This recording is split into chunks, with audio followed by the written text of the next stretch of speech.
Just a quick overview of the Softbox.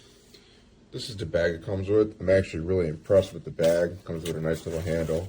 I'm always impressed when companies give you a bag.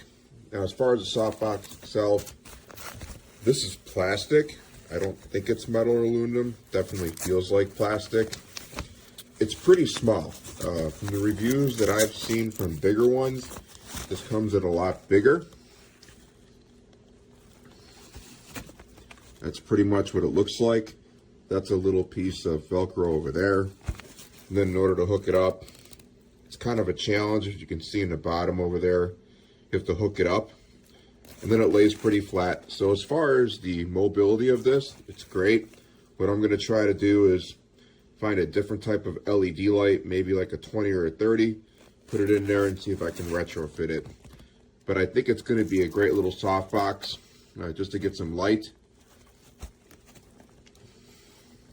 Otherwise, that's it. Anybody have any questions, please let me know.